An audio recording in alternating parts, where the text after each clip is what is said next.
د کندهار ښاروالۍ له لوري د دې ولایت او روزګان ترمنځ غځېدلي سړک د پراخولو چارې پیل شوې.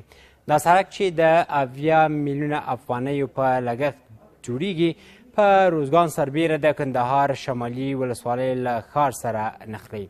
ځایي اوسیدونکي د دې سړک پر پراخېدو خوښ دي او په خبره یې ګڼې اسانتیاوې به ورسره رامنځته شي.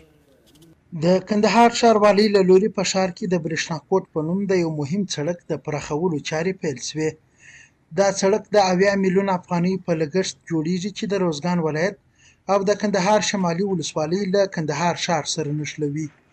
مسؤلین وایي د سړک جوړولو د لومړي پاس چارې به د روان لمریز کال تر پایه بشپړې شي.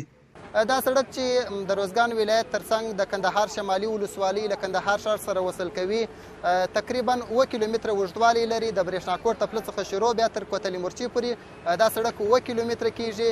د دې سړک پلنوالي مخکې 13 متره و او تیر کال کندهار ښاروالۍ دا سړک پراخه کړي، تقریبا 40 متره اندازه پراخه سو.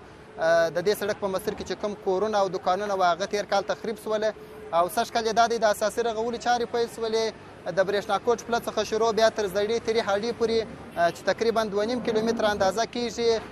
دا سږ کال په پلان کې شته چې دا دواړه طرفونه په اساسي او معیاري شکل ورغول سي. چې دا سړک به د نړیوالو معیارونو مطابق په اساسي شکل باندې د 40 متره په عرض باندې جوړ سي. په لومړیو کې د شرق د غرب طرف د 20 متره په عرض باندې پراخیږي او په نږدې وختونو کې به د غرب طرف د شرق طرف کارونه هم د 20 متره په عرض باندې راپیل سي.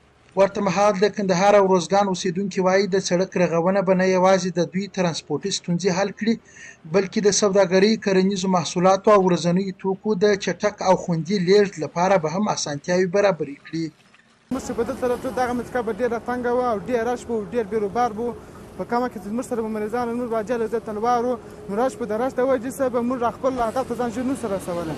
په جوړېدو به د ټکرو مخه ونیول سي. دا چې تېره پلا سړک کوچنی و، کمبر و، نو پر دغه ځای باندې به د اخترو په ورځ یا داسې نور ورځې چې به وې ځکه چې دا عمومي سړک دی رش به زیات و نو ټکرونه به کېدله، ډېر داسې ترافیکي پیښې به کېدلې. نو دا سړک خو چې کله جوړ سي ترمیم یې وسي دا به ډېره هوسایي خلکو ته جوړه کړي، خصوصا پر دې سړک د شاولي کوټ، روزګان هغه ولسوالۍ چې مقصد رفت احمدي ډېره هوسایي د شام ډېره هوسایي جوړوي. نو ښاروالۍ د کارکوونکو څخه نور هم غوښتنه کوي چې کوم سړکان نیمچه پاتې دي هغو ته مقاومه وسي. دا په داسې حال کې ده چې د ښاروالۍ مسؤلینو په خبره نږدې وخت کې به کندهار ښار کې د څو نورو مهمو سړکونو د پراخولو چارې هم راپیل کړي.